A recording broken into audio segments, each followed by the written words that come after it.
Last class में मैंने ऐसा बोला था कि हम किसी भी यूनिफॉर्म सर्कुलर मोशन की प्रोजेक्शन को सिंपल हार्मोनिक मोशन की तरह देख सकते हैं। हर एक यूनिफॉर्म सर्कुलर मोशन का प्रोजेक्शन सिंपल हार्मोनिक मोशन होगा।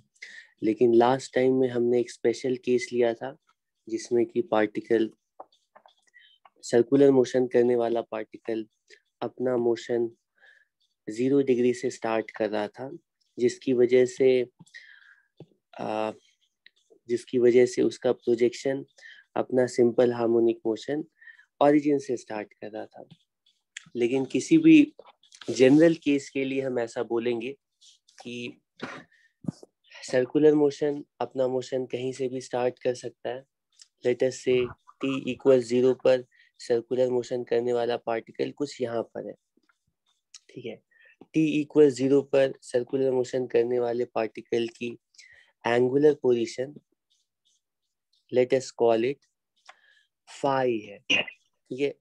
Initial angular position of the particle executing circular motion is phi, ठीक है। Corresponding to this initial position of the projection of this circular motion will not be at origin, ठीक, वो थोड़ा कहीं और होगा, ठीक है। ये t=0 की सिचुएशन ड्रॉ कर रहा हूं। अगर सर्कुलर मोशन यहाँ से अपना पार्टिकल अपना मोशन स्टार्ट करता है, ठीक है, तो ऐसे केस में प्रोजेक्शन के मोशन का नेचर क्या अलग होगा? ऐसा नहीं है। सर्कुलर मोशन चाहे ओरिजिन से स्टार्ट हो या बीच में कहीं से स्टार्ट हो, लेकिन उसके प्रोजेक्शन का जो नेचर है वो पहले की तरह ही सिंपल हार्मोनिक मोशन होगा, ठीक है। किसी और पोजीशन से सर्कुलर मोशन अगर अपना मोशन स्टार्ट कर रहा है, हम ऐसा बोल सकते हैं कि ये पार्टिकल कंटिन्यूअसली सर्कुलर मोशन कर रहा है। अभी सर्कुलर मोशन को तुमने बाद में देखना, मतलब t=0 पर नहीं देखना स्टार्ट किया, कुछ टाइम बाद हमारे ऑब्जर्वर ने सर्कुलर मोशन को देखना स्टार्ट किया इस पोजीशन से, तो इसके मोशन का नेचर थोड़ी चेंज हो जाएगा। तो अभी भी प्रोजेक्शन का मोशन सिंपल हार्मोनिक मोशन ही होगा। सिंपल हार्मोनिक मोशन होगा तो सिंपल हार्मोनिक मोशन की इक्वेशन क्या होगी, यानी कि किसी भी जनरल टी टाइम पर प्रोजेक्शन की पोजीशन, वेलोसिटी, एक्सेलरेशन क्या होगी, तो वो हम पता लगा सकते हैं, ठीक है। हम बोलेंगे लेट अस से किसी जनरल टी टाइम पे सर्कुलर मोशन वाला पार्टिकल कुछ यहाँ पर आ गया होगा और इसके करेस्पॉन्डिंग प्रोजेक्शन किसी जनरल टी टाइम पे प्रोजेक्शन कुछ यहाँ पर आ गया होगा, ठीक है। ये टाइम इक्वल्स टी, और इस टाइम पे पोजीशन ऑफ प्रोजेक्शन, ठीक है, हम बता सकते हैं, ठीक है, क्योंकि ये वाला जो एंगल है ना, ये ओमेगा टी होगा। तो ठीक है, प्रोजेक्शन की पोजीशन इस केस में जब सर्कुलर मोशन 0 डिग्री से स्टार्ट नहीं हो रहा है, तो प्रोजेक्शन की position as a function of time हम लिख सकते हैं ए साइन, ठीक है, ओमेगा टी प्लस फाइव। तो इस बार टी टाइम में जो टोटल एंगल बनेगा वो ओमेगा टी प्लस फाइव होगा। तो पोजीशन ये वाली जो डिस्टेंस होगी वो इस राइट ट्रायंगल में फिर से कैलकुलेट कर सकते हैं। इस बार ये y की वैल्यू आएगी sign omega t plus five. पहले की तरह ही यहाँ पर a का मतलब एम्पलीट्यूड होगा और ये a stands for amplitude, omega t plus five stands for total phase of the particle executing SHM at any time t। ठीक, तुम देख सकते हो कि टाइम के साथ जैसे जैसे सर्कुलर मोशन आगे जा रहा है, इसकी एंगुलर पोजीशन आगे बढ़ रही है, तो एंगुलर पोजीशन कांस्टेंट रेट से इंक्रीज ही होते जाएगी। टाइम बढ़ता जाएगा और angular position continuously non stop बढ़ते जाएगी, ठीक है। तो टाइम के साथ साथ हम बोलेंगे एसएचएम की भी जो फेज है ना, वो कंटिन्यूअसली इंक्रीज होते जाएगी। किसी भी टी टाइम में टोटल फेज कितना होगा, वो ये पूरा एंगल होगा। ठीक है, इसमें से जो 5 वाला पार्ट है ना, ये इनिशियल फेज को रिप्रेजेंट करेगा। तुम देख सकते हो अब ये इनिशियल फेज एसएचएम करने वाले पार्टिकल के लिए 0 नहीं है। ये 5 रिप्रेजेंट करता है एसएचएम करने वाले पार्टिकल के लिए इनिशियल फेज। इस 5 का मतलब होगा कि स्टार्टिंग में t इक्वल 0 पर सर्कुलर मोशन करने वाला पार्टिकल इसी 5 एंगल पर है। ठीक है, सब कुछ आवाज आ रही है। ठीक है, उसके साथ साथ ये ओमेगा, ओमेगा अभी भी एंगुलर फ्रीक्वेंसी को रिप्रेजेंट करेगा, और ये किसी भी जनरल एसएचएम की स्टैंडर्ड इक्वेशन होगी। अगर कोई पार्टिकल एसएचएम एग्जीक्यूट कर रहा है तो हम हमेशा उसकी position as a function of time को इस फॉर्म में लिख सकते हैं। और जैसे ही पोजीशन को इस फॉर्म में लिखोगे तो इस फॉर्म में लिखने के बाद ए एम्पलीट्यूड कहलाएगा, ओमेगा एंगुलर फ्रीक्वेंसी कहलाएगी, फाई इनिशियल फेज कहलाएगा, और ये साइन के आगे जो पूरा टर्म है ये total phase of the particle executing SHM कहलाएगा। मैथमेटिकली हम इसके साथ ही पार्टिकल की velocity as a function of time और acceleration as a function of time भी डिफरेंशिएट करके कैलकुलेट कर सकते हैं, है ना। तो डिफरेंशिएट करने के बाद पता चलेगा ओमेगा ए, ठीक है, ओमेगा ए कॉस, आर्ग्यूमेंट या फेज तो सेम रहेगा, ठीक है, वेलोसिटी का एम्पलीट्यूड चेंज कर जाएगा। ठीक है, तो वेलोसिटी की वैल्यू, वेलोसिटी की मैक्सिमम वैल्यू, अगर अगर एसएचएम करने वाले पार्टिकल का एम्पलीट्यूड ए है तो उस पार्टिकल की मैक्सिमम वेलोसिटी ओमेगा ए हो सकती है, ओमेगा ए से ज्यादा वेलोसिटी नहीं हो सकती है, मैथमेटिकली पता चला। और पोजीशन साइनसॉइड साइन फंक्शन से वेरी करिए और वेलोसिटी कोसाइन फंक्शन से वेरी करेगी। ठीक है, उसके बाद acceleration as a function of time भी यहाँ पर निकाल सकते हैं, और ये वैल्यू इस बार आएगी minus omega square A sine omega t plus 5 differentiate करने के बाद। ठीक है, तो किसी भी जनरल केस में position velocity acceleration as a function of time ऐसे दिए जाएंगे। बस यहाँ पे पिछली इक्वेशंस के कंपैरिजन में यहाँ पे एक एक्स्ट्रा इनिशियल फेज वाला टर्म आ जाएगा, बाकी इक्वेशन सेम है। इसका मतलब यही होगा कि एसएचएम करने वाला पार्टिकल अपना मोशन ओरिजिन से स्टार्ट नहीं कर रहा है, कहीं और से स्टार्ट कर रहा है। साथ ही साथ velocity as a function of position और acceleration as a function of position में कोई चेंज नहीं आएगा। फिर से पहले की तरह ही वेलोसिटी की वैल्यू तुम, ठीक है, लिख सकते हो, वेलोसिटी की value as a function of position लिखनी है तो वैल्यू फिर से तुम इवेल्युएट कर सकते हो, omega A square minus Y square, और इसी तरह से एक्सेलरेशन की वैल्यू हम लिख सकते हैं माइनस ओमेगा स्क्वायर वाई। ठीक है, ये इक्वेशन ऑफ, ये काइनेमैटिक्स की इक्वेशन हो गई एसएचएम करने वाले पार्टिकल के लिए। काइनेमैटिक्स की क्वेश्चन को इससे सॉल्व कर सकते हो। साथ साथ मैंने बोला था कि एसएचएम करने वाले पार्टिकल के लिए हम दो और टर्म डिफाइन करते हैं, वो कहलाते हैं एसएचएम करने वाले पार्टिकल के लिए टाइम पीरियड। टाइम पीरियड की वैल्यू आती है 2 पाई अपॉन ओमेगा, और दूसरा टर्म एसएचएम को कैरेक्टराइज करने के लिए एसएचएम की फ्रीक्वेंसी की, 1 सेकेंड में एसएचएम करने वाला पार्टिकल कितने साइकिल्स कंप्लीट करेगा। ठीक है, तो वो 1/t, इसकी वैल्यू आती है ओमेगा अपॉन 2 पाई। ठीक है, तो टाइम पीरियड अगर कैलकुलेट करनी है या फ्रीक्वेंसी कैलकुलेट करनी है तो हमें एसएचएम करने वाले पार्टिकल की एंगुलर फ्रीक्वेंसी चाहिए। तुम देख सकते हो कि हमें एसएचएम करने वाले पार्टिकल के लिए अगर एसएचएम करने वाले पार्टिकल का एम्पलीट्यूड बता दिया गया है, ठीक है, एंगुलर फ्रीक्वेंसी बता दी गई है और इनिशियल फेज बता दिया गया है, तो सारी चीजें बता दी गई है। ठीक है, amplitude, angular frequency, initial phase को यूज करके हम किसी भी टाइम में पार्टिकल कहाँ पर होगा किसी भी टाइम में उसकी वेलोसिटी कितनी होगी, किधर होगी, एक्सेलरेशन कितनी होगी, किधर होगी, बता सकते हैं।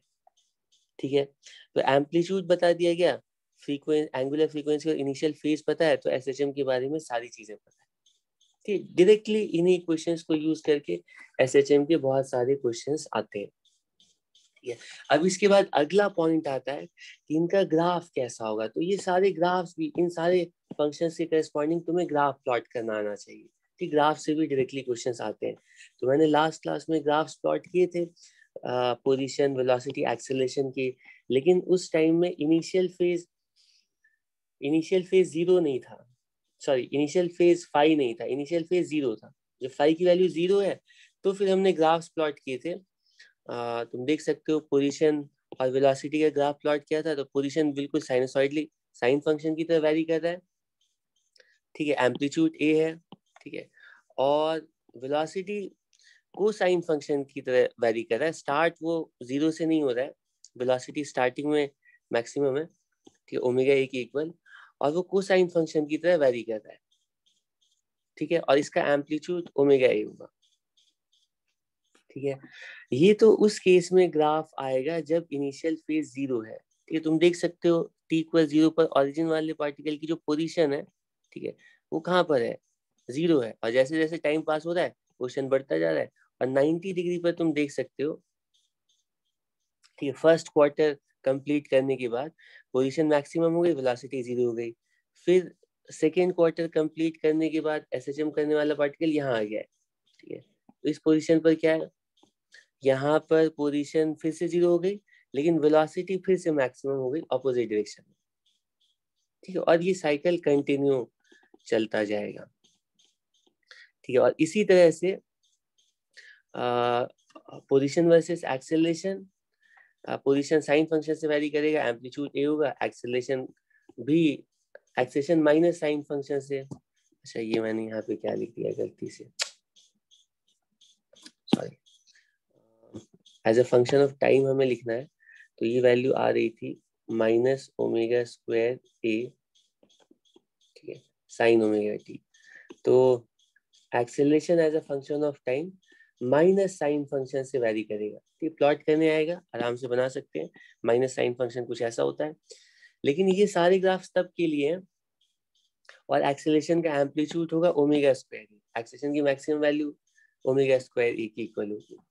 ये सारे ग्राफ्स तब के लिए जब पार्टिकल अपना मोशन ओरिजिन से स्टार्ट कर रहा है। लेट अस से इनिशियल फेज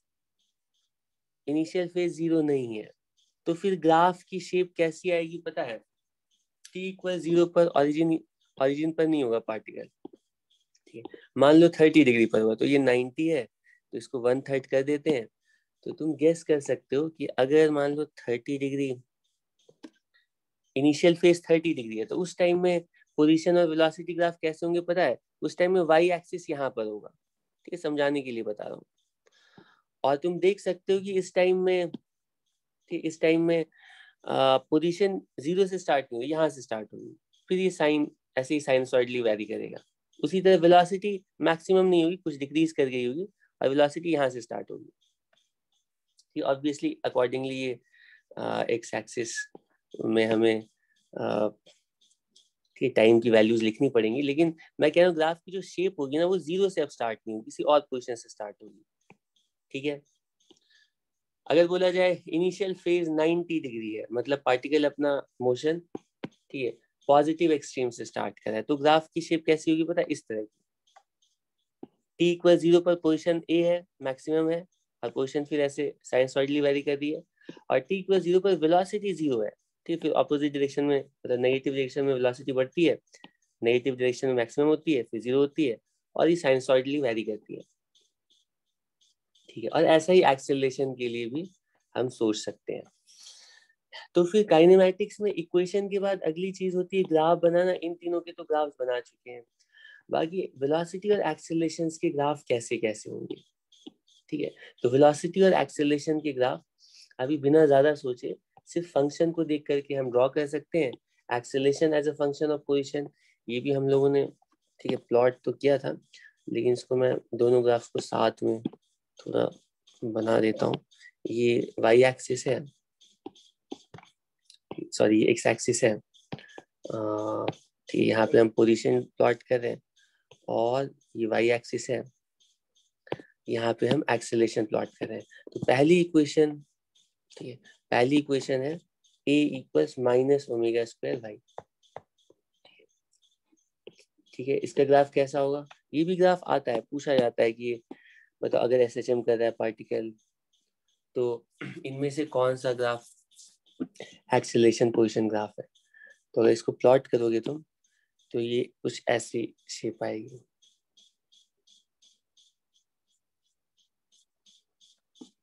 ठीक है, इस तरह की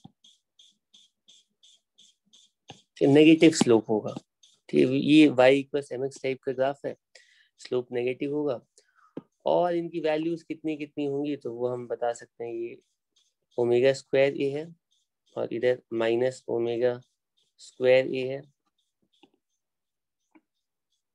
पॉजिटिव एक्सट्रीम पर नेगेटिव डायरेक्शन में मैक्सिमम एक्सेलरेशन, और नेगेटिव एक्सट्रीम पर, नेगेटिव एक्सट्रीम पर पॉजिटिव डायरेक्शन में मैक्सिमम एक्सेलरेशन। ये y की वैल्यू यहाँ पर प्लस ए है, यहाँ पर माइनस ए है।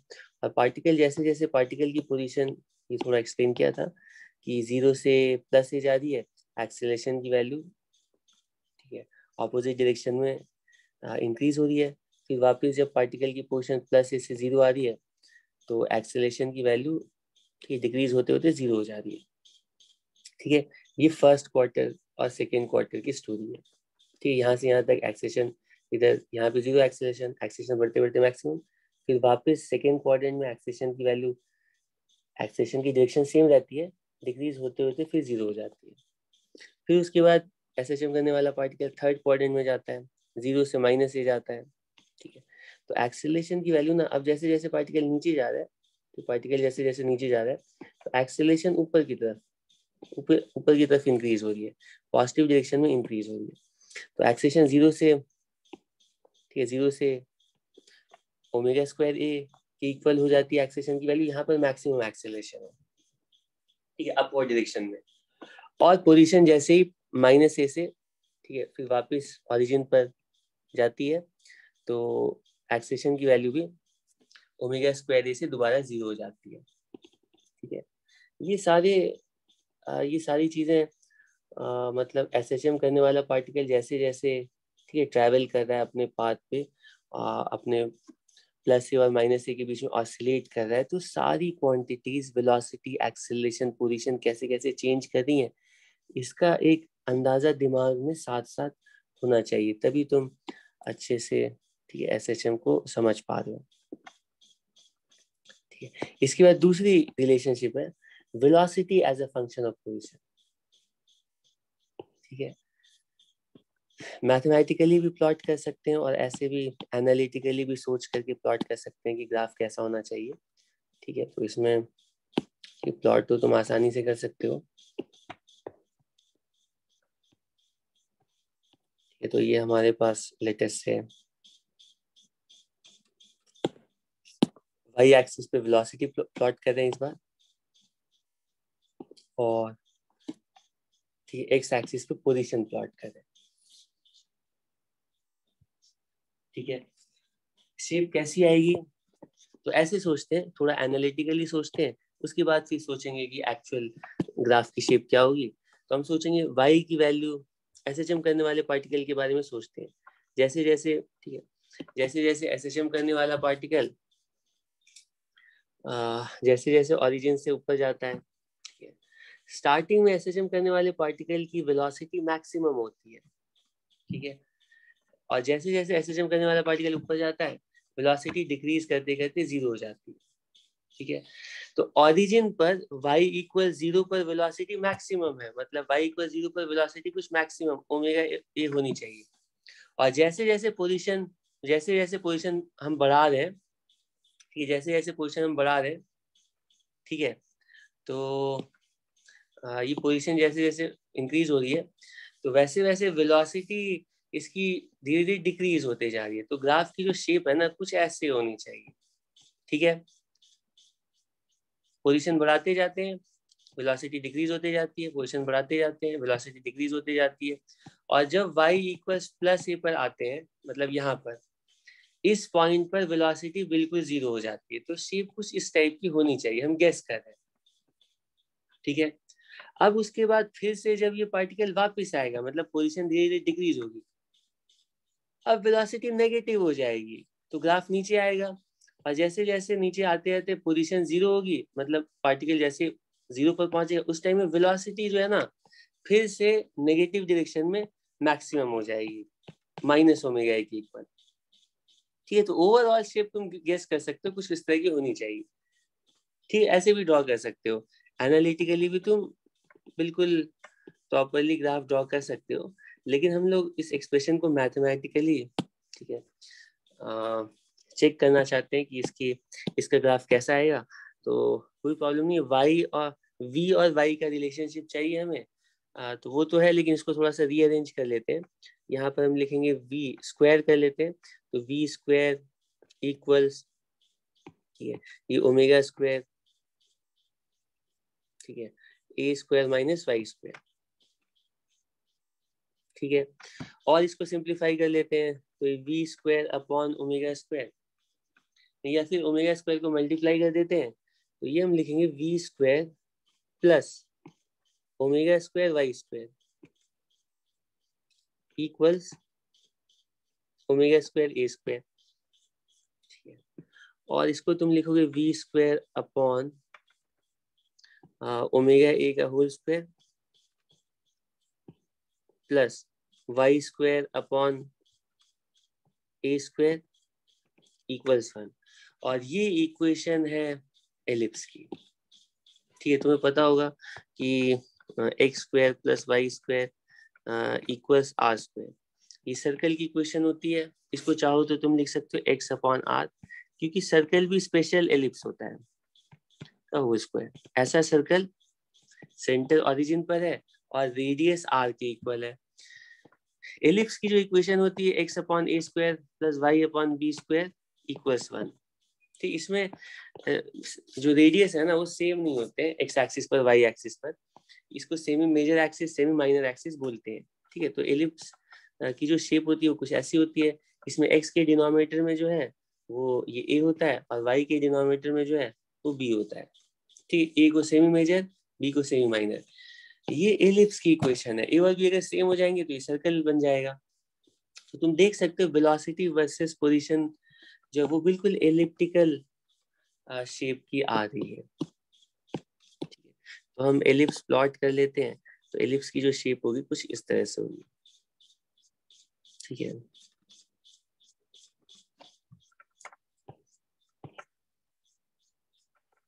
ठीक है,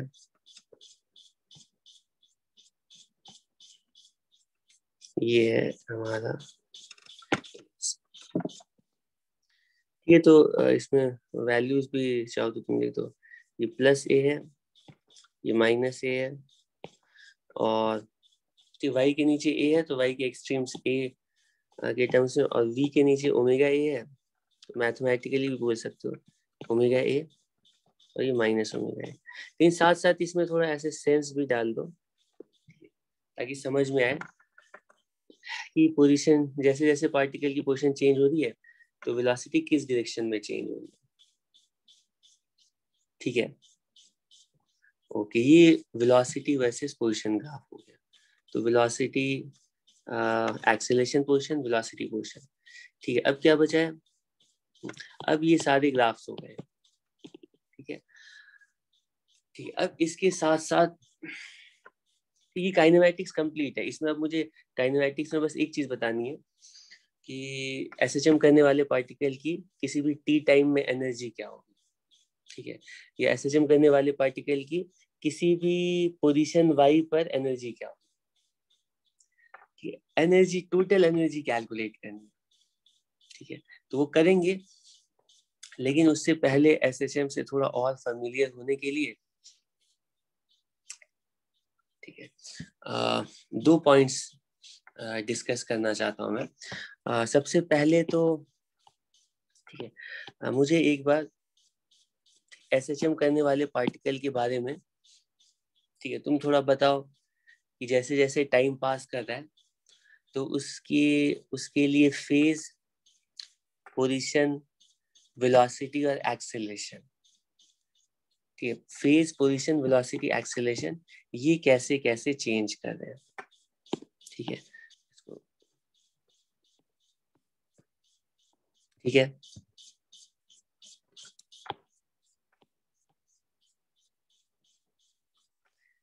एक मिनट लगेगा इसको बस।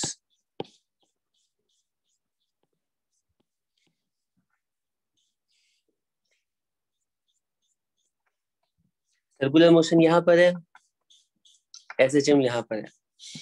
तो जब फेज फेज ऑफ एसएचएम, जब स्टार्टिंग में फेज मान लो 0 डिग्री है, जब फेज 0 डिग्री है तो उस टाइम में तुम्हें बताना है कि पोजीशन तो दिख ही रही है, 0 है, वेलोसिटी क्या है, एक्सेलरेशन क्या है, ठीक है, हमें वेलोसिटी बतानी है और एक्सेलरेशन बतानी है। तो इनिशियली ना यहाँ पर वेलोसिटी मैक्सिमम होगी, कितनी होगी, ओमेगा ए के इक्वल, ठीक है, और एक्सेलरेशन जो है ना वो 0 होगी, यहाँ पे एक्सेलरेशन 0, ठीक है। अब जैसे जैसे एसएचएम करने वाला पार्टिकल, ठीक है, आगे जाएगा, एसएचएम करने वाला पार्टिकल आगे जाएगा, तो तुम देख सकते हो इसकी वेलोसिटी डिक्रीज होते जा रही है, ठीक है, क्योंकि यहाँ पे वेलोसिटी 0 हो गई है तो वेलोसिटी डिक्रीज होते जा रही है। तो 90 डिग्री पर जैसे ही पार्टिकल पहुंचता है, ठीक है, एसएचएम करने वाले पार्टिकल का फेज जब 90 डिग्री होता है तो उस टाइम में पार्टिकल की जो वेलोसिटी है वो 0 हो जाती है, और उस टाइम में पार्टिकल की एक्सेलरेशन क्या होती है, वो ऑपोजिट डायरेक्शन में ओमेगा स्क्वायर ए के इक्वल होती है, ठीक है। इसके बीच के किसी पॉइंट पर सोचोगे तो वेलोसिटी ओमेगा ए और 0 के बीच में होगी, और एक्सेलरेशन 0 और ओमेगा स्क्वायर ए के बीच में होगा, ठीक है। तो एक्सेलरेशन धीरे धीरे ना डाउनवर्ड डायरेक्शन में इंक्रीज होता जा रहा है और वेलोसिटी अपवर्ड डायरेक्शन में डिक्रीज होते जा रही है, ठीक है। और ये तुम गेस कर सकते हो क्योंकि वेलोसिटी का मैग्नीट्यूड धीरे धीरे डिक्रीज हो रहा है तो एक्सेलरेशन डाउनवर्ड ही होना चाहिए। एसएचएम करने वाले पार्टिकल के पास फर्स्ट क्वार्टर में डाउनवर्ड डायरेक्शन में एक्सेलरेशन है, ठीक है। तो ये सारे कंक्लूजन सिर्फ मोशन को देख करके तुम बता सकते थे, और इक्वेशन ऑफ मोशन भी ऐसा ही कहती है, ठीक है। इक्वेशन ऑफ मोशन कहती है ए ओमेगा, वेलोसिटी की वैल्यू थी omega A square minus Y square, तो जैसे जैसे वाई इंक्रीज कर रहा है ना वेलोसिटी डिक्रीज कर रही है, और इक्वेशन कहती है एक्सेलरेशन की value minus omega square Y, तो जैसे जैसे वाई इंक्रीज कर रहे हैं तो एक्सेलरेशन इंक्रीज कर रही है लेकिन ऑपोजिट डायरेक्शन में, ठीक है। अब इसी तरह से तुम सोच करके ना एक एक करके सेकेंड क्वाड्रेंट के लिए बताओ, फिर उसके बाद सेकेंड क्वाड्रेंट में क्या होगा, वेलोसिटी अब डाउनवर्ड डायरेक्शन में आएगी और फिर से मीन पोजीशन पर पहुंच करके एसएचएम करने वाले पार्टिकल की जो वेलोसिटी होगी वो डाउनवर्ड डायरेक्शन में ओमेगा ए के इक्वल हो जाएगी, ठीक है, और एक्सेलरेशन एक्सेलरेशन दोबारा 0 हो जाएगा, ठीक है। तो सेकेंड क्वाड्रेंट में भी एक्सेलरेशन तो फर्स्ट क्वाड्रेंट सेकेंड क्वाड्रेंट में डाउनवर्ड डायरेक्शन में है, ठीक है, लेकिन वेलोसिटी फर्स्ट क्वाड्रेंट में अपवर्ड और सेकेंड क्वाड्रेंट में डाउनवर्ड है, ठीक है। वेलोसिटी इधर अपवर्ड है, वेलोसिटी इधर डाउनवर्ड है, लेकिन सेकेंड क्वाड्रेंट में तुम ये भी देख सकते हो वेलोसिटी अब 0 से ना इंक्रीज करते हुए ओमेगा ए हो रही है, तो एक्सेलरेशन इसी डायरेक्शन में होनी चाहिए। स्टार्टिंग में वेलोसिटी डिक्रीज करिए तो एक्सेलरेशन डाउनवर्ड, और बाद में वेलोसिटी इंक्रीज करे तो भी एक्सेलरेशन डाउनवर्ड, कोई प्रॉब्लम नहीं है। और फिर इसके बाद थर्ड क्वाड्रेंट में एसएचएम करने वाला पार्टिकल एक्सट्रीम पर जाता है, वेलोसिटी दोबारा 0 हो जाती है और एक्सेलरेशन दोबारा मैक्सिमम हो जाती है, ऑपोजिट डायरेक्शन में ओमेगा स्क्वायर ई, ठीक है। और फिर फोर्थ क्वाड्रेंट में वापस ओरिजिन पर आकर के वेलोसिटी मैक्सिमम हो जाती है और एक्सेलरेशन 0, ठीक है। साथ साथ मैं तुम्हें ये भी बताना चाहता हूँ कि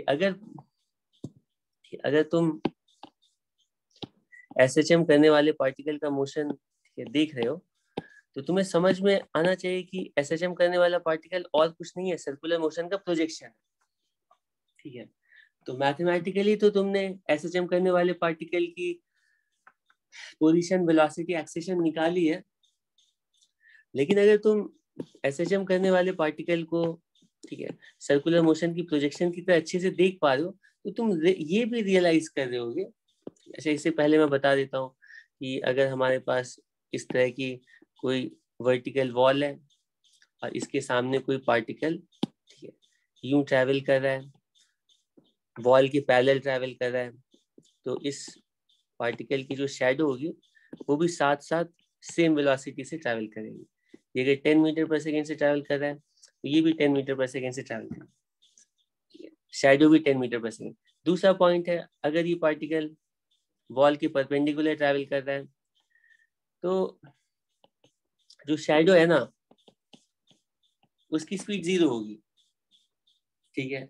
तो इन इफेक्ट हम बोलते हैं कि अगर कोई पार्टिकल किसी भी जनरल डायरेक्शन में मूव कर रहा है ऐसे करके, ठीक है, कोई पार्टिकल किसी भी जनरल डायरेक्शन में मूव कर रहा है, ठीक है, तो इसकी वेलोसिटी का जो कंपोनेंट वॉल के पैरेलल होगा उसी वेलोसिटी से प्रोजेक्शन मूव कर रहा होगा। वेलोसिटी का वो कंपोनेंट जो कि वॉल के परपेंडिकुलर होगा, इस वेलोसिटी के करस्पॉन्डिंग प्रोजेक्शन के पास कोई वेलोसिटी नहीं आएगी, ठीक है।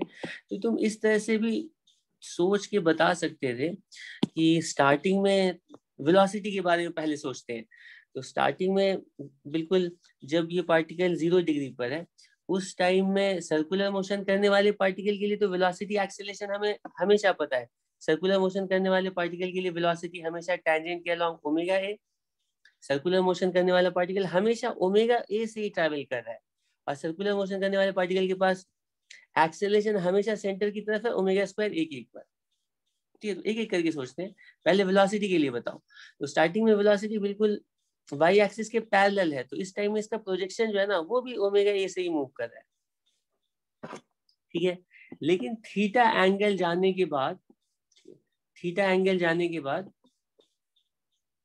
ये एंगल मान लो थीटा है, थीटा का मतलब है ओमेगा टी प्लस 5, तो वेलोसिटी जो है ना वो थीटा एंगल से बेंड कर गई है सर्कुलर मोशन के लिए, ऑब्वियसली ये एंगल थीटा है। तो इसके प्रोजेक्शन की जो वेलोसिटी है ना तुम देख सकते हो वो अब ओमेगा ए नहीं रहेगी, उसका एक कंपोनेंट ही प्रोजेक्शन के पास रहेगा और वो कंपोनेंट होगा ओमेगा ए कॉस थीटा। ठीक, तुम देख सकते हो जैसे जैसे सर्कुलर मोशन आगे जा रहा है इसकी प्रोजेक्शन की वेलोसिटी कॉस थीटा से डिक्रीज होती जा रही है, और हाईएस्ट पॉइंट पर cos 90 0, हाईएस्ट पॉइंट पे जो सर्कुलर मोशन है वो उसके पास तो ओमेगा ए वेलोसिटी है, वो इधर की तरफ जा रहा है, ठीक है, लेकिन उसका प्रोजेक्शन के पास वेलोसिटी 0 हो जाएगी 90 डिग्री पर, ठीक है। तो किसी भी जनरल टी टाइम पे तुम देख सकते हो कि वेलोसिटी cos ओमेगा टी से ही cos थीटा से ही वेरी करेगी, ठीक है, अंडरस्टूड है। अब इसी तरह से एक्सेलरेशन के बारे में भी तुम देख करके बता सकते हो कि जैसे जैसे सर्कुलर मोशन आगे जा रहा है ना, या टी इक्वल 0 पर सोचते हैं, टी इक्वल 0 पर, टी इक्वल 0 पर पार्टिकल के पास एक्सेलरेशन है,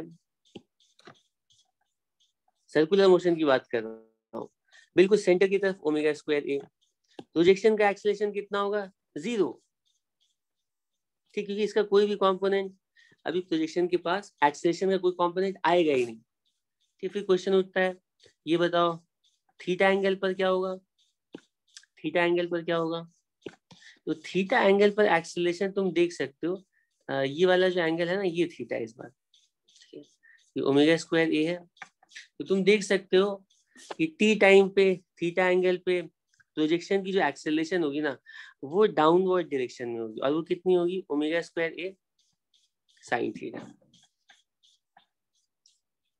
ठीक है। तो एक्सेलरेशन जो है ना साइन फंक्शन से, ठीक है, वैरी करता है, यहाँ पे एक्सेलरेशन बिल्कुल 0, और जब हाईएस्ट पॉइंट पर पार्टिकल पहुंचेगा तो इसका एक्सेलरेशन बिल्कुल वाई एक्सिस के अलाउंग हो जाएगा, और इस टाइम में प्रोजेक्शन के पास मैक्सिमम एक्सेलरेशन होगा, ठीक, ओमेगा स्क्वायर ए के इक्वल। क्योंकि सर्कुलर मोशन की velocity omega A, acceleration omega square A है, और ये एसएचएम करने वाला पार्टिकल इसी सर्कुलर मोशन का प्रोजेक्शन है, तो प्रोजेक्शन की वेलोसिटी ओमेगा ए से ज्यादा नहीं हो सकती, उसी तरह प्रोजेक्शन की जो मैक्सिमम एक्सेलरेशन होगी वो ओमेगा स्क्वायर ए होगी, प्रोजेक्शन की मैक्सिमम वेलोसिटी ओमेगा ए के इक्वल होगी जो कि सर्कुलर मोशन की वेलोसिटी है, वो उस टाइम में होगी जब वेलोसिटी वाई एक्सिस के पैरेलल हो गई है, और प्रोजेक्शन की एक्सेलरेशन मैक्सिमम होगी ओमेगा स्क्वायर ए के इक्वल, और वो उस टाइम में होगी जब सर्कुलर मोशन करने वाले पार्टिकल की एक्सेलरेशन वाई एक्सिस के पैरेलल हो गई है। इसमें भी कोई प्रॉब्लम नहीं है, ठीक है। अब जितना भी कुछ तुम एसएचएम करने वाले पार्टिकल के मोशन के बारे में समझ पाए हो, उसकी बेसिस पर तुमसे दो क्वेश्चंस पूछ रहा हूँ, इनका आंसर जल्दी जल्दी दोगे, ठीक है। और इसके बाद हम एक छोटा सा टेबल फॉर्म करेंगे और एनर्जी फील्ड डिस्कस करेंगे। हालांकि मैंने देखा था कि ये पॉइंट्स, ठीक है, मैंने लास्ट टाइम में बताए थे, लेकिन तुम लोग भूल गए होगे, तो ठीक, और बताते टाइम में याद भी आ रहा होगा, तो वो पॉइंट्स रिवाइज भी हो जाएंगे। ठीक है, यार मैं क्या करूँ इसको,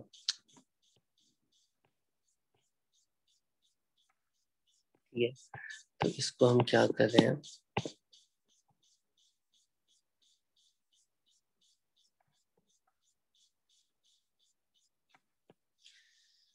ठीक है, सिर्फ फर्स्ट क्वार्टर पे फोकस करना चाहता हूँ, ठीक है। ये एसएचएम करने वाले पार्टिकल का फर्स्ट क्वार्टर, ठीक है। तो तुम लोगों को बताना है, या पहले ये छोटा सा क्वेश्चन कर लो। क्वेश्चन में पूछा गया है कि ये बताओ, सिर्फ फर्स्ट क्वार्टर के मोशन की बात चल रही है, एसएचएम सर्कुलर मोशन यहाँ से यहाँ तक आता है, ठीक है। और इतनी देर में एसएचएम करने वाला पार्टिकल ओरिजिन से पॉजिटिव एक्सट्रीम तक आता है, ठीक है। तो लेट अस से सर्कुलर मोशन का टाइम पीरियड 12 सेकेंड है, ठीक है। तो एसएचएम करने वाले पार्टिकल का भी टाइम पीरियड 12 सेकेंड होगा, यानी कि इस पूरे साइकिल में 12 सेकेंड लगा।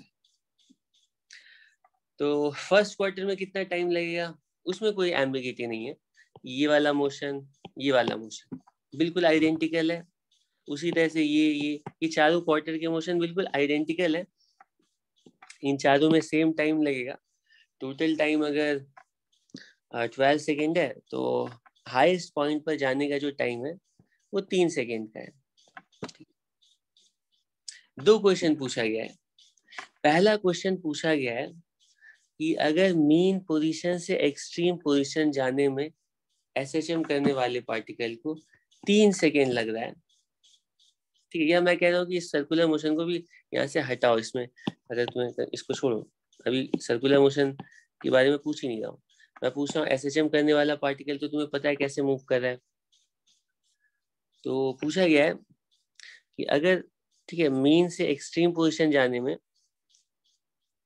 एसएचएम करने वाले पार्टिकल को 3 सेकेंड लग रहा है, तो एक्सट्रीम पोजीशन की आधी डिस्टेंस मतलब a/2 आने में कितना टाइम लगेगा, a/2 आने में कितना टाइम लगेगा, ठीक, यहाँ से यहाँ तक टोटल डिस्टेंस a है। क्वेश्चन में पूछा गया है a/2 डिस्टेंस आने में एसएचएम करने वाले पार्टिकल को कितना टाइम लगेगा, कैसे सॉल्व करेंगे। तुम्हें बता दिया गया है कि सिर्फ इतना बताया गया है कि एक्सट्रीम पोजीशन तक जाने का टाइम 3 सेकेंड, कि आधा डिस्टेंस कवर करने में आधा टाइम लगेगा, या आधे से ज्यादा टाइम लगेगा, या आधे से कम टाइम लगेगा, ठीक, मतलब कि 3 सेकेंड है टोटल टाइम 0 से a तक का, तो a/2 तक का टाइम कितना होगा, 1.5 से ज्यादा होगा या कम होगा या सेम होगा, क्या लगता है। ठीक है, ऑब्वियसली फर्स्ट हाफ में जो टाइम लगेगा ना, वो सेकेंड हाफ से कम लगेगा। क्यों, क्योंकि हमें, अगर ये एसएचएम करने वाला पार्टिकल कांस्टेंट स्पीड से ट्रेवल कर रहा होता ना, तब तो हम बोलते आधे डिस्टेंस में आधा टाइम, लेकिन स्टार्टिंग में इसकी स्पीड ज्यादा है और बाद में इसकी स्पीड बहुत कम हो गई है, इसकी स्पीड कंटिन्यूअसली डिक्रीज कर रही है। वो तो डिस्कस कर चुके हैं ना, क्योंकि स्टार्टिंग में स्पीड ज्यादा है तो पहले फर्स्ट हाफ जर्नी के लिए जो टाइम होगा वो 1.5 सेकेंड से कम होना चाहिए, ठीक है, और सेकेंड हाफ में जो टाइम लगेगा वो 1.5 से ज्यादा होना चाहिए, ठीक, ऑब्वियस है। लेकिन कितना कितना होगा तो कैलकुलेट कर सकते हैं, ठीक है, तो कैलकुलेट करते हैं। टाइम कैलकुलेट करना है तो हर बार हम सर्कुलर मोशन की हेल्प लेंगे। हालांकि हमारे पास इक्वेशन ऑफ मोशन है, तुम पूछ सकते हो कि ये तो काइनेमैटिक्स का क्वेश्चन है, इसको सॉल्व करने के लिए तो हमारे पास काइनेमैटिक्स की इक्वेशन है एसएचएम की, लेकिन हम टाइम कैलकुलेट करने के लिए एसएचएम वाले पार्टिकल के लिए हमेशा प्रेफर करेंगे सर्कुलर मोशन की हेल्प लेना। तो सर्कुलर मोशन की हेल्प लेकर के बताते हैं, अगर एसएचएम करने वाला पार्टिकल a/2 पर आया है तो हम सोचेंगे उतने टाइम में सर्कुलर मोशन कहाँ पर आया होगा, सर्कुलर मोशन कुछ यहाँ पर आया होगा, ठीक है, ठीक है। तो सर्कुलर मोशन को यहाँ से यहाँ तक आने में कितना टाइम लगेगा। अब तुम सर्कुलर मोशन को देख के बता सकते हो ये वाला जो, ठीक है, यहाँ से यहाँ तक का जो एंगुलर डिस्प्लेसमेंट वो ज्यादा है, यहाँ से यहाँ तक कम है, यहाँ से यहाँ तक आने में आधे से कम टाइम लगना चाहिए। कोई बात नहीं, कैलकुलेट कर लेते हैं। तो हम सोचेंगे सर्कुलर मोशन करने वाले पार्टिकल के लिए टाइम बताना है, तो सर्कुलर मोशन करने वाले पार्टिकल के लिए एक ही इक्वेशन ऑफ मोशन है, वो है थीटा इक्वल्स ओमेगा टी। ये हमें टाइम निकालना है ना। सर्कुलर मोशन करने वाले पार्टिकल को टाइम लगता है angular displacement upon angular velocity. Angular velocity तो नोन है, ठीक है, तो एंगुलर डिस्प्लेसमेंट कितना हो ये एंगल हमें कैलकुलेट करना पड़ेगा, ठीक है। तो हमें बता दिया गया कि यहाँ से यहाँ तक a/2 है, ठीक है, तो ये जो एंगल होगा ये a/2 हो गया, ठीक है, ये वाली डिस्टेंस a हो गई। तो तुम बोलोगे साइन थीटा की value a/2 upon a perpendicular upon base, तो यहाँ पर थीटा की वैल्यू आ गई 30 डिग्री, ये π/6, ठीक है, 30 डिग्री। तो टाइम कितना लगेगा π/6 upon angular speed. Angular speed की वैल्यू हमें नहीं गिवन है, लेकिन टाइम पीरियड गिवन है, क्योंकि टाइम पीरियड पता है तो हमें एंगुलर स्पीड भी पता है। ये टाइम पीरियड की वैल्यू होती है 2 पाई ओमेगा अपॉन 4, और ये वैल्यू 3 सेकेंड की है। ये इसको ऐसा लिखो ना कि टाइम पीरियड की वैल्यू हमें बता दी गई है 12 सेकेंड, और टाइम पीरियड की वैल्यू होती है 2 पाई ओमेगा, ठीक है, तो ओमेगा की वैल्यू π/6, ठीक है, तो तुम्हें ऐसे सब्स्टिट्यूट करोगे, एंगुलर स्पीड π/6 है और ये टाइम आएगा 1 सेकेंड। ठीक है, तुम देख सकते हो कि तुम देख सकते हो कि हाईएस्ट पॉइंट जाने में जो टाइम लग रहा है उसका 1/3 टाइम लग रहा है हाफ डिस्टेंस कवर करने में। ऐसा इसलिए हो रहा है क्योंकि हाफ डिस्टेंस कवर करने का मतलब होता है 30 डिग्री, तो 90 डिग्री कवर करने में जो टाइम लगेगा, क्योंकि circular motion uniform circular motion है, तो 90 डिग्री कवर करने में जितना टाइम लग रहा है, ठीक है, 90 डिग्री कवर, तो 30 डिग्री कवर करने में उसका 1/3 ही लगेगा, और 30 डिग्री करेंगे टोटल 60 डिग्री में 2 टाइम लगेगा, मतलब 1 सेकेंड के बाद और एसएचएम करने वाले पार्टिकल कुछ यहाँ आ जाएगा 60 डिग्री पर, ठीक है, और लाइक वाइज फिर 1 सेकेंड के बाद 90 डिग्री पर, ठीक है। तो हम बोलेंगे कि हाफ डिस्टेंस कवर करने 1/3 टाइम लग रहा है, और ये टाइम यहाँ पर है 1 सेकेंड। अब बिल्कुल ऐसा ही दूसरा क्वेश्चन होता है कि ये इसलिए कराया जा रहा है कि इससे तुम थोड़ा फैमिलियर हो जाओ इसको। ये एसएचएम मोशन बहुत इंपॉर्टेंट है, ठीक, इससे क्वेश्चंस आते हैं और ये बहुत सारे दूसरे टॉपिक्स को भी टच करता है, ठीक है, तो इसीलिए एसएचएम मोशन जो है ना उस पर अच्छे से कमांड आना चाहिए, ठीक है। नेक्स्ट क्वेश्चन है बिल्कुल ऐसा ही दूसरा क्वेश्चन है। ये तो पता चल गया कि आधे टाइम में, ये तो पता चल गया कि आधे टाइम में पार्टिकल आधा डिस्टेंस नहीं कवर करेगा, ठीक है, आधा डिस्टेंस कवर करने में पार्टिकल को टाइम लग रहा है, पार्टिकल को 1/3 टाइम लग रहा है, ठीक है। ए जाने में जितना टाइम लग रहा है, ए डिस्टेंस जाने में जितना टाइम लग रहा है, 1 2 3, ये कुछ बड़ा हो गया इसको, अब सही है। ए डिस्टेंस जाने में जितना टाइम लग रहा है, a/2 जाने में 1/3 टाइम लग रहा है, ठीक है, ये तो क्लियर है। ये है 3 सेकेंड। अब क्वेश्चन में बोला जा रहा है कि ये बताओ कि अगर 3 सेकेंड में हमारा पार्टिकल ए डिस्टेंस कवर करता है तो 1.5 सेकेंड में कितना डिस्टेंस कवर करेगा। ये क्लियर हो चुका है कि 1.5 सेकेंड में पार्टिकल की जो डिस्टेंस कवर्ड है वो a/2 नहीं होगी, क्योंकि स्टार्टिंग में पार्टिकल फास्ट ट्रैवल कर रहा है, बाद में स्लो ट्रैवल कर रहा है, तो आधे टाइम में पार्टिकल की जो डिस्टेंस कवर्ड होगी वो a/2 से ज्यादा होगी, ठीक है। कितनी होगी कैलकुलेट करनी है, ठीक है, मतलब कि आधे टाइम में डिस्टेंस कवर्ड। फिर से टाइम का इन्वॉल्वमेंट हो रहा है, और जब भी टाइम आएगा एसएचएम में तो हम हमेशा सर्कुलर मोशन की हेल्प लेंगे। हम सोचेंगे कि आधे टाइम में ये पता लगाते हैं 3 सेकेंड में सर्कुलर मोशन कहाँ पर है। सर्कुलर मोशन 0 डिग्री पर था, 3 सेकेंड में 90 डिग्री पर आ गया, तो आधे टाइम में सर्कुलर मोशन कहाँ पर होगा, ठीक है। तो आधे टाइम में सर्कुलर मोशन होगा 45 डिग्री पर। इसके लिए इक्वेशन लिखने की जरूरत नहीं है, तुम डायरेक्टली बता सकते हो। आधे टाइम में सर्कुलर मोशन 45 डिग्री पर, ये एंगल है π/4। तो इसके करेस्पॉन्डिंग जो एसएचएम करने वाला पार्टिकल है, ठीक है, एसएचएम करने वाला पार्टिकल तुम देख सकते हो वो a/2 नहीं होगा, ठीक है। वो कितना होगा, ये t इक्वल्स 1.5 सेकेंड, ठीक है। और 1.5 सेकेंड में ये वाली जो डिस्टेंस होगी ना वो a sin 45 डिग्री होगी। वो a sin 45 डिग्री का मतलब a/√2, और a/√2 का मतलब है √2/2, और वो 0.707 टाइम्स a, मतलब टोटल जो डिस्टेंस है ना उसका 70% कवर कर लेगा आधे टाइम में। 50% कवर करने में 1 सेकेंड लगा, और 1.5 सेकेंड वो 70% कवर कर लेगा, ठीक है। अब तुम्हें अच्छा खासा आइडिया हो चुका है, तो तुम लोग जल्दी जल्दी मुझे,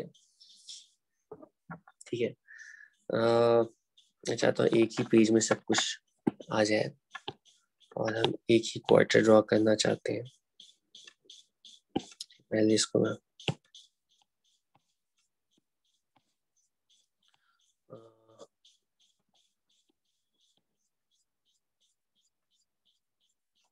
ठीक है, हाँ इससे काम चल जाएगा, और ये इसको हटा देता हूँ।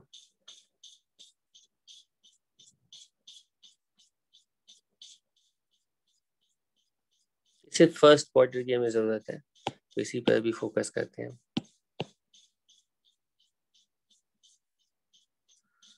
ठीक है। और तुम लोग बताओगे कि तुम लोगों को बताना है, ठीक है। लेट अस से सर्कुलर मोशन और एसएचएम बिल्कुल 0 डिग्री से ओरिजिन से स्टार्ट करें। सर्कुलर मोशन पहले यहाँ पर है और एसएचएम यहाँ पर है, ठीक है।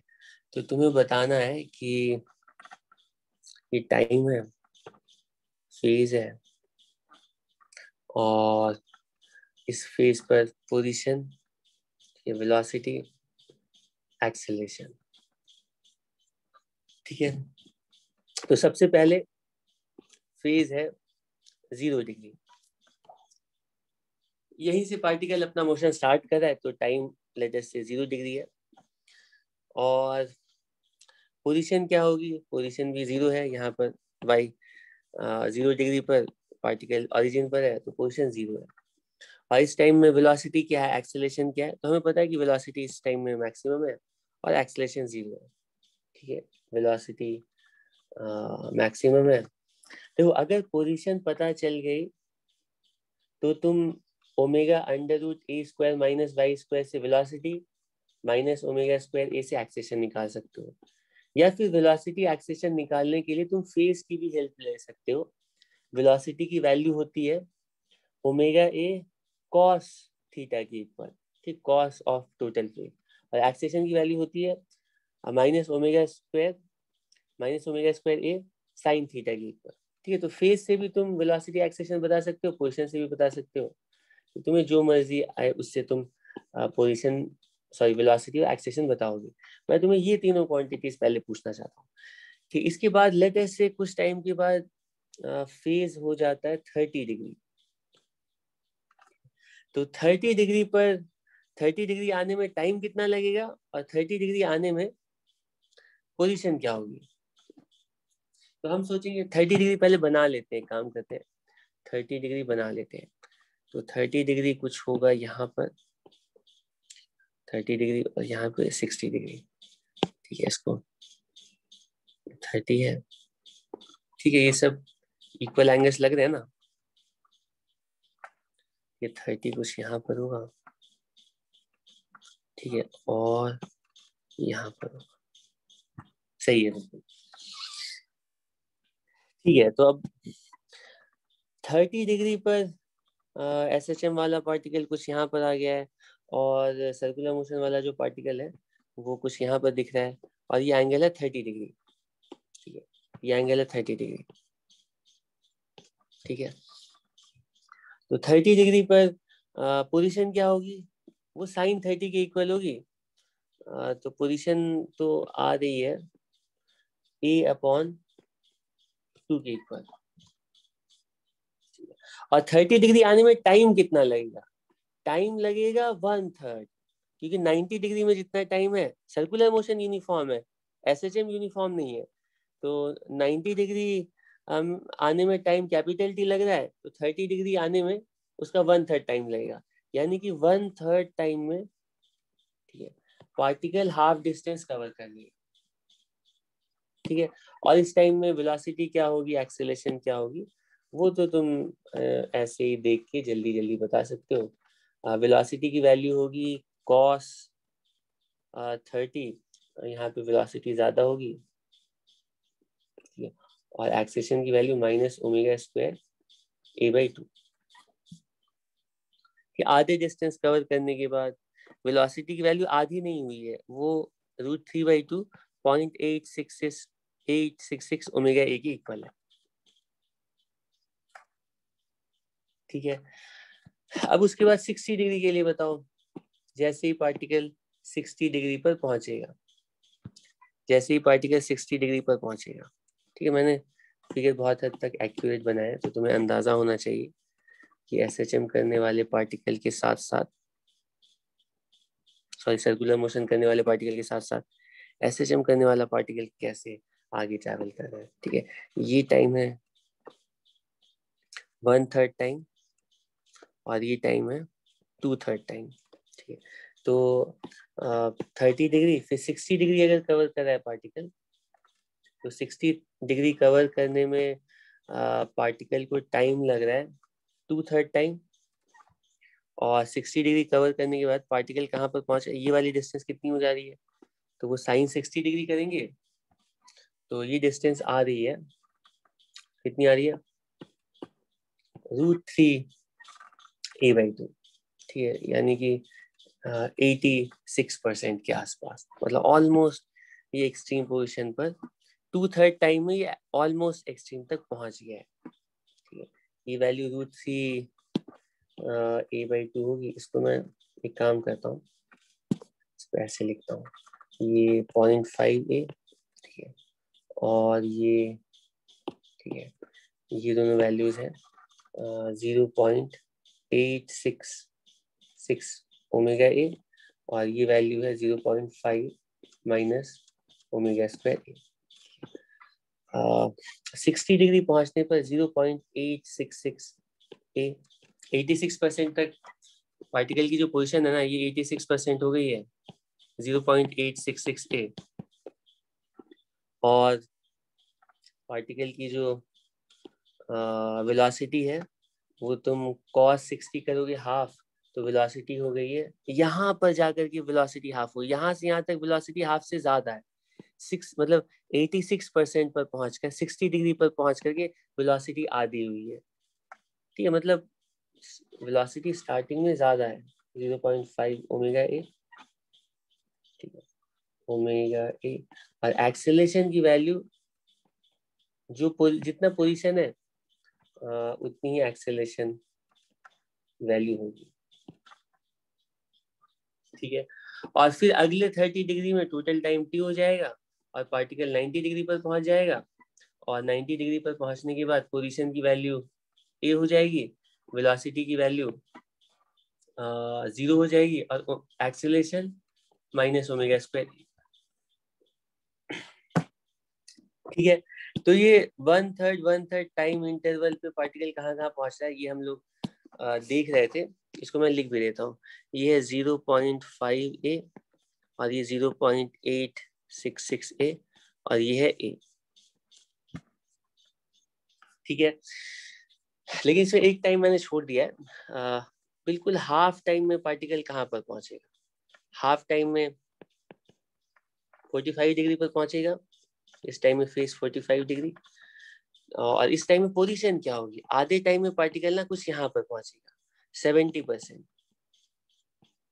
ठीक है, 1/3 टाइम में 50%, ठीक है, हाफ टाइम में 70%, और 2/3 टाइम में 86%। ठीक है, तो इसको मैं ड्रॉ नहीं कर रहा हूँ, लेकिन इसके लिए वैल्यूज लिख दे रहा हूँ। ये π/4 है, और इतने टाइम में पार्टिकल आएगा 70% पर। और अच्छी बात ये है, तुम देखोगे ना 70% डिस्टेंस कवर करने पर, क्योंकि 45 डिग्री है, इस टाइम में cos थीटा sin थीटा की वैल्यू सेम हो जाती है, तो 70% डिस्टेंस कवर करने पर वेलोसिटी भी 70% हो गई है। यहाँ पे आके वेलोसिटी भी 70% है, एक्सेलरेशन भी 70% है। ठीक है, तो वेलोसिटी इस टाइम पे है 0.707 ओमेगा ए, और 0.707 ओमेगा स्क्वायर ए। ठीक है, इसके लिए अगर अलग से तुम बनाना चाहते हो तो हम यहाँ पे बना लेते हैं। ये रफली 70% वाली सिचुएशन है, ये t/2, और ये 0.707। ये हाफ टाइम में पार्टिकल 70% पहुंच जाता है। ठीक है, तो ये तो एसएचएम की काइनेमैटिक्स की स्टोरी हो गई। अब इससे क्वेश्चंस तुम्हें सॉल्व करने चाहिए। इसमें 2 टाइप्स के स्पेशल क्वेश्चंस होते हैं। ऐसे तो काइनेमैटिक्स के बहुत सारे क्वेश्चंस होंगे आसान आसान, वो तुम पिछले क्वेश्चंस अगर अटेम्प्ट करोगे तो बहुत आसानी से सॉल्व कर सकते हो। लेकिन 2 टाइप्स के क्वेश्चंस पॉपुलर होते हैं। पहले टाइप का क्वेश्चन होता है कि इक्वेशन ऑफ मोशन को देख करके बताना पड़ेगा कि सिंपल हार्मोनिक मोशन है या नहीं है। ठीक है, तो तुम्हें इक्वेशन को इस तरह से मॉडिफाई करनी पड़ेगी कि वो सिंगल साइनसॉइडल फंक्शन के फॉर्म में आए। ठीक है, दूसरे टाइप का क्वेश्चन होता है कि एसएचएम करने वाले पार्टिकल के लिए फेज पूछा जाता है। ये बता दिया जाता है कि एसएचएम करने वाला पार्टिकल कहाँ पर है।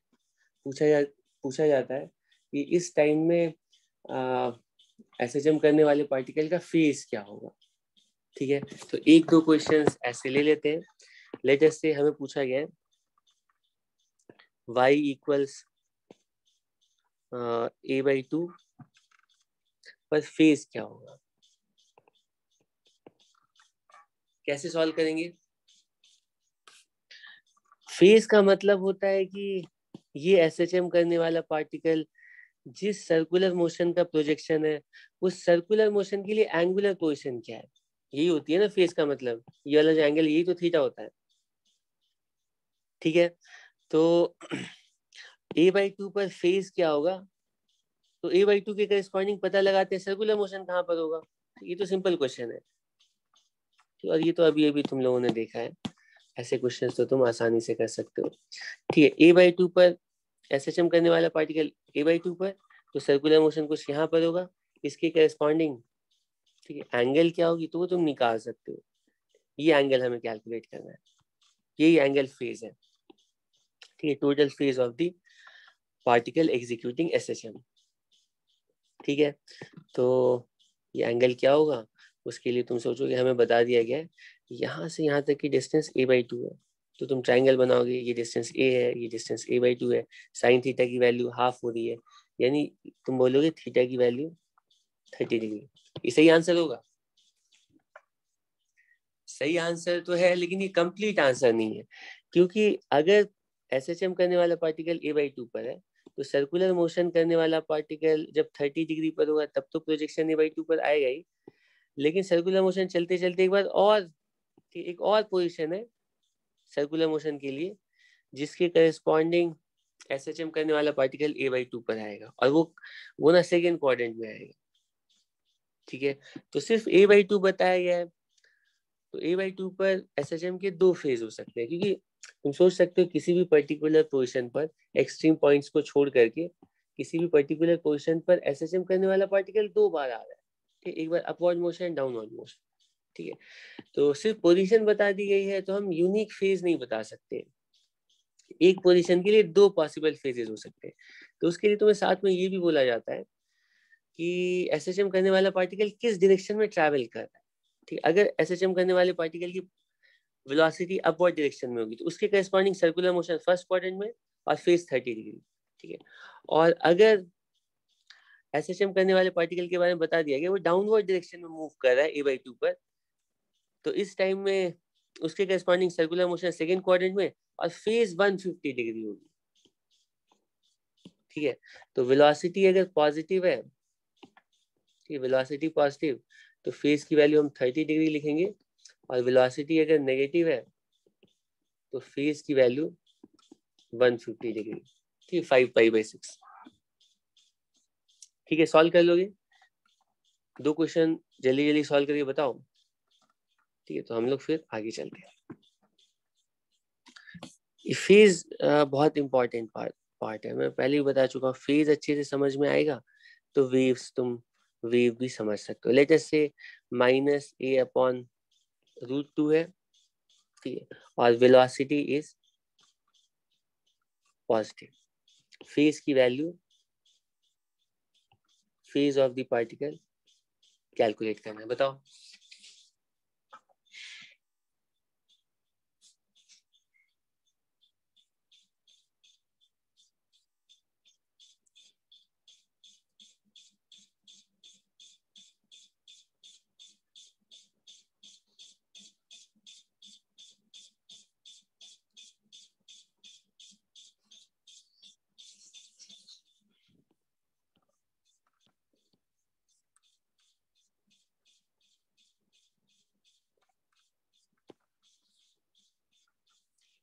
-a/√2, यानी एसएचएम करने वाला पार्टिकल कहाँ पर है? 1/√2 का मतलब 70%, तो 70% कुछ होगा। ठीक है, यहाँ पर माइनस मतलब नेगेटिव वाई एक्सिस में, और इसकी वेलोसिटी की तरह बता दी गई है।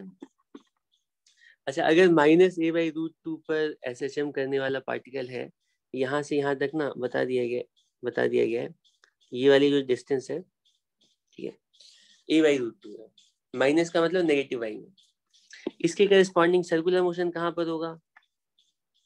तो सर्कुलर मोशन यहाँ पर भी हो सकता है, यहाँ पर भी हो सकता है। ठीक है, सिर्फ a/√2 बताया गया है, तो ये दोनों फेजेस पॉसिबल है, लेकिन साथ साथ ये भी बताया गया है कि -a/√2 पर तो है एसएचएम करने वाला पार्टिकल, लेकिन इस टाइम में एसएचएम करने वाला पार्टिकल अपवर्ड डायरेक्शन में मूव कर रहा है, पार्टिकल की वेलोसिटी अपवर्ड डायरेक्शन में। ठीक, मतलब एसएचएम करने वाला particle first quadrant, second quadrant, third quadrant, fourth quadrant में होगा, अपवर्ड डायरेक्शन का मतलब। तो इसके करस्पॉन्डिंग जो सर्कुलर मोशन वाला होगा, क्योंकि अगर ये सर्कुलर मोशन है, इसके प्रोजेक्शन की वेलोसिटी नीचे आती, ऊपर का मतलब है कि इसके करस्पॉन्डिंग जो सर्कुलर मोशन वाला पार्टिकल है वो यहाँ पर हो।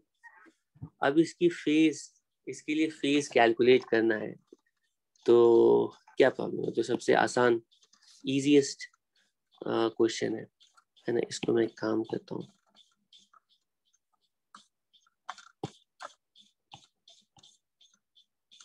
ठीक है, ये तो इजीएस्ट क्वेश्चन है।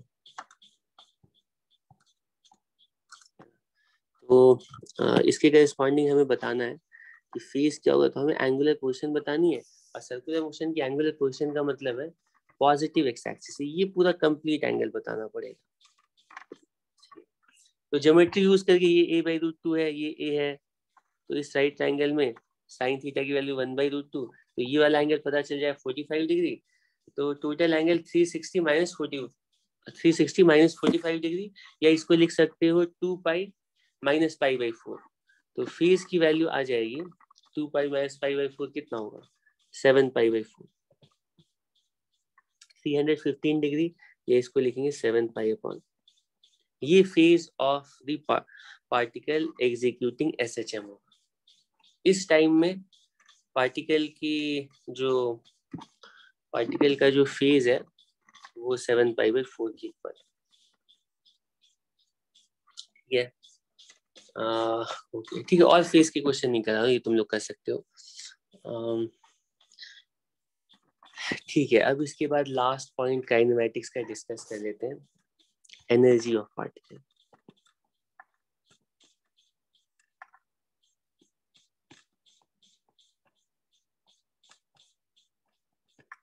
सबसे पहले एसएचएम करने वाला पार्टिकल मतलब समझ रहे हो ना, वो पार्टिकल ये है कि वो वाई एक्सिस पे ऑसिलेट कर रहा है, इसकी टोटल एनर्जी लिखनी है। तो टोटल एनर्जी के लिए हम सबसे पहले सोचते हैं कि क्या टोटल एनर्जी का मतलब मैकेनिक्स में हमें पता है 2 टाइप की एनर्जी है, kinetic energy, potential energy. Kinetic energy motion की वजह से, पोटेंशियल एनर्जी अगर कंजर्वेटिव फोर्स के इन्फ्लुएंस में तो पोटेंशियल एनर्जी होगी। काइनेटिक एनर्जी कितनी होगी, तो वो तो हाफ mv स्क्वायर की इक्वल होगी। और क्योंकि हमें velocity as a function of time पता है, तो काइनेटिक एनर्जी भी हम as a function of time लिख सकते हैं, और वो वैल्यू आ रही है half m omega square. Velocity की value as a function of time substitute कर दिया, वेलोसिटी की वैल्यू होती है omega A cos omega t plus 5। तो काइनेटिक एनर्जी की वैल्यू हो गई omega A omega square A square, तो वी स्क्वायर करना है ना, omega square A square cos square omega t plus 5, general equation. ठीक है, लेकिन अगर इनिशियल फेज 0 है तो ये कॉस स्क्वायर ओमेगा टी आएगा। ठीक है, इसको मैं जनरल इक्वेशन ही लिख देता हूँ। ये as a function of time kinetic energy की वैल्यू लिख ली, और तुम देख सकते हो टाइम के साथ काइनेटिक एनर्जी कोसाइन स्क्वायर से वैरी कर रही है।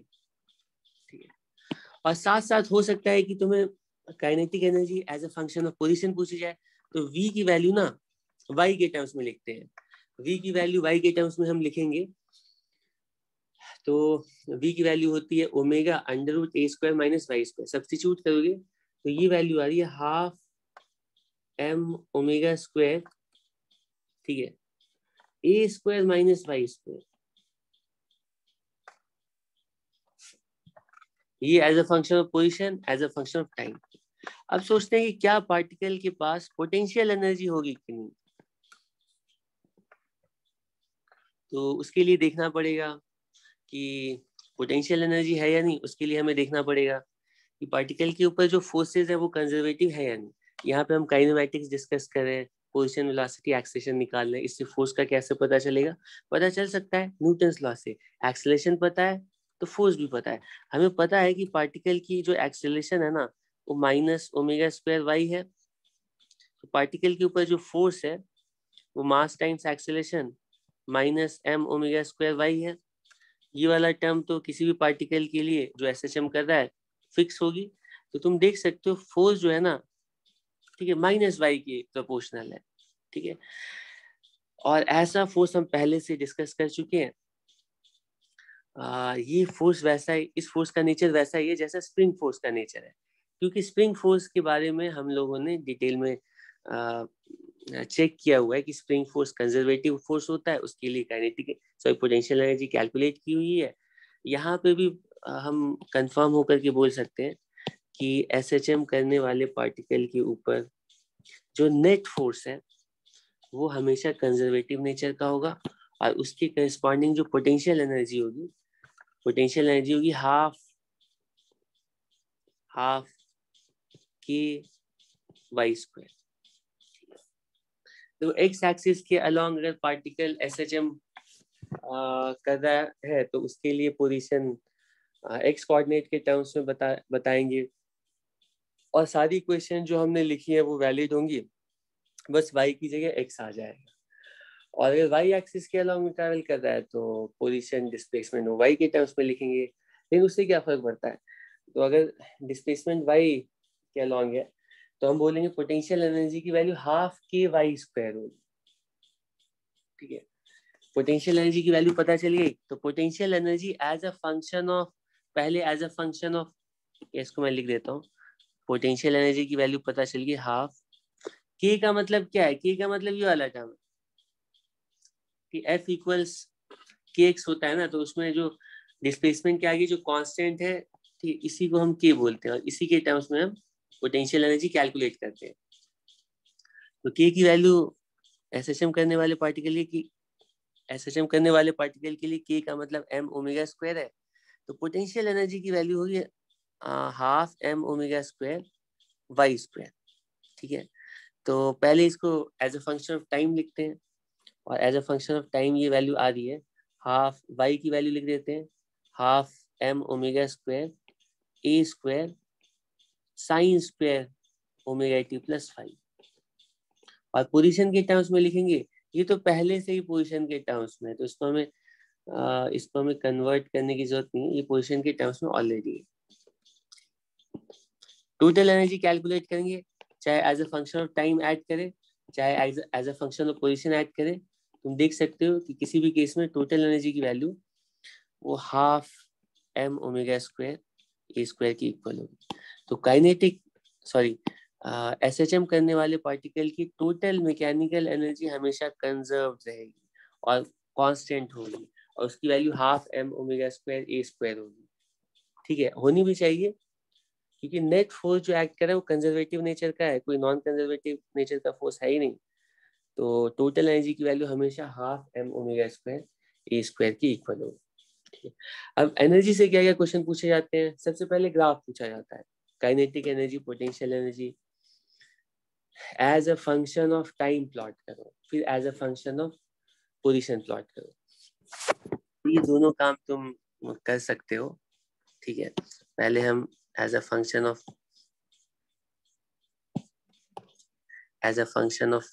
पहले टाइम प्लॉट कर लेते हैं। ठीक है, आसान है, क्वेश्चन पहले लिख देते हैं। ठीक है, इसको हटा लेते हैं।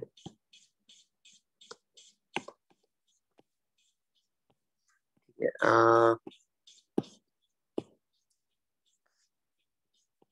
ये टाइम एक्सिस है और ये है वाई एक्सिस। ठीक, एनर्जी एक्सिस, यहाँ पे एनर्जी प्लॉट करने जा रहे हो।